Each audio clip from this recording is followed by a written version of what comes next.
আসসালামু আলাইকুম প্রিয় দর্শক, আপনি দেখছেন ক্যারিয়ার এ টু জেড। আজ আমরা এক গুরুত্বপূর্ণ বিষয় নিয়ে কথা বলবো, নবম পে স্কেল কেন আবশ্যক। এটি শুধু সরকারি চাকরিজীবীদের জন্য নয়, বরং রাষ্ট্রের সামগ্রিক প্রশাসনিক দক্ষতা ও ন্যায়ভিত্তিক কাঠামোর জন্য জরুরি একটি আলোচনা।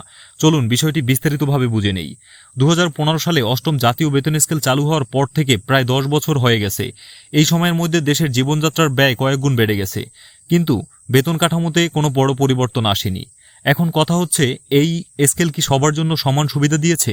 দুঃখজনকভাবে উত্তরটা না। নিম্ন গ্রেডে ভয়াবহ বৈষম্য। অষ্টম পে স্কেল বাস্তবায়নের পর থেকেই 11 থেকে 20তম গ্রেডের কর্মচারীরা ব্যাপক বৈষম্যের শিকার হয়ে আসছেন।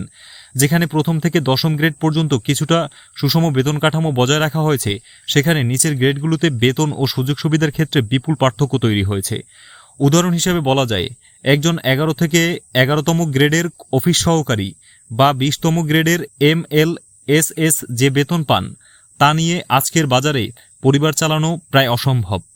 বাসা ভাড়া, চাল ডাল, ওষুধ সবকিছুর দাম দ্বিগুণ হয়ে গেছে, অথচ তারা পাচ্ছেন 1 দশক আগের হারে বেতন। বিশেষ প্রণোদনার ক্ষেত্রেও বৈষম্য। বর্তমানে সরকার থেকে কিছু বিশেষ প্রণোদনা বা ইনসেন্টিভ দেওয়া হচ্ছে নির্দিষ্ট কিছু খাতে, কিন্তু আশ্চর্যের বিষয় হলো সেখানে 11 থেকে 20তম গ্রেডের কর্মচারীরা উপেক্ষিত। যেখানে উচ্চপদস্থ কর্মকর্তারা বাড়তি সুবিধা পাচ্ছেন, সেখানে নিচের কর্মচারীরা থেকে যাচ্ছেন উপেক্ষিত, যা এই শ্রেণীর হতাশা আরও বাড়িয়ে তুলছে। কেন নবম পে স্কেল প্রয়োজন? বেতন বৈষম্য দূর করতে নবম পে স্কেল চালু হলে নতুনভাবে বেতন কাঠামো নির্ধারণের সুযোগ থাকবে, যেখানে গ্রেডভিত্তিক বৈষম্য দূর করা সম্ভব হবে। ন্যায্যতা ও নৈতিকতা প্রতিষ্ঠা। সব কর্মচারীর শ্রমের মূল্য একভাবে বিবেচনায় আনা জরুরি। প্রশাসনের ভিত্তি হল নিচের গ্রেডগুলোর কর্মচারীরা তাদের প্রতি ন্যায় বিচার না করলে রাষ্ট্র কাঠামো কখনোই শক্তিশালী হতে পারে না। দুর্নীতি কমাতে সহায়তা করবে।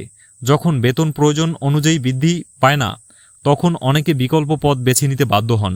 উপযুক্ত বেতন থাকলে এই প্রবণতা কমবে এবং কর্মপরিবেশ আরও স্বচ্ছ হবে। মনোবল ও কর্মস্পৃহা বাড়বে। একজন অফিস সহকারীর যদি মনে হয় তার শ্রমের যথাযথ মূল্যায়ন হচ্ছে, তাহলে তার কাজের প্রতি আগ্রহ ও নিষ্ঠা অনেক গুণ বাড়বে। বন্ধুরা, একটি রাষ্ট্রের প্রগতি নির্ভর করে তার প্রশাসনিক কাঠামোর ভারসাম্যের উপরে।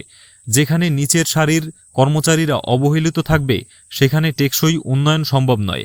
তাই আজ সময় এসেছে নবম পে স্কেল বাস্তবায়নের মাধ্যমে সকল স্তরের কর্মচারীরা ন্যায্য অধিকার নিশ্চিত করার।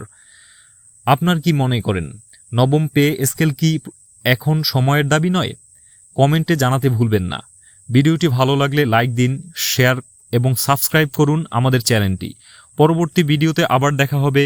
ততক্ষণ পর্যন্ত ভালো থাকুন, সুস্থ থাকুন। আল্লাহ হাফেজ।